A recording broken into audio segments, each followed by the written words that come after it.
Fire ripped through a West Allis apartment building this morning. Bill Miston says at least a dozen people are without a home tonight. Bill joins us live at 89th and Maple with what we know. Bill?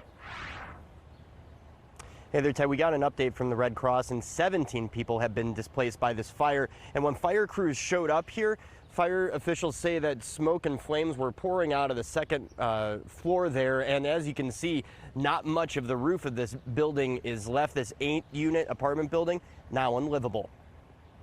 House fire, 8828 West Maple, number 7. The calls started coming in shortly after 7 a.m. By the time fire crews arrived, 61 to all crews responding. We got heavy smoke. a 100-plus-year-old 2-story apartment building. We got the truck company picking people off balconies. It was engulfed in flames. Something told me to have her sleep in our room. I don't know what it was. Call it a mother's premonition. I went and heard the alarm, and I ran into the living room, and her room was engulfed. The fire started in Katrina Williams' apartment. Ran out the door, banged on everyone's apartment to get them out. Oh yeah, we're like a family. All 8 units are now unlivable. A portion of the roof collapsed. West Allis Fire says the fire started on that side of the building and got into the attic. The initial first alarm fire brought about 29 firefighters to the scene, and about 15 minutes after that, this escalated to a second alarm, which then brings in a total of over 60 firefighters. It took about 90 minutes to get the fire under control. We did have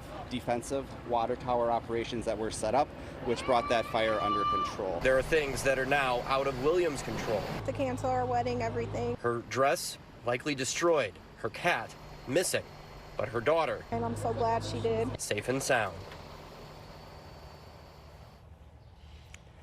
Now, at the 4 o'clock hour, we saw some fire crews show back up, and what the firefighters were doing, they lost 2 ladders in this fire. They were trying to cut holes in the roof to have some ventilation, and they got out of there quick enough before the roof caved in, but they lost 2 ladders. There's one that's over there. They cut a portion of it off because of how bent the metal was from that ladder. They were taking that back to the station to get a look at it and try and figure out really how hot this fire was. The Red Cross says that 7 families are displaced, and that's 12 adults and 5 kids. West Allis Fire Department says the cause is still under investigation. Reporting live in West Allis, Bill Miston, FOX6 News.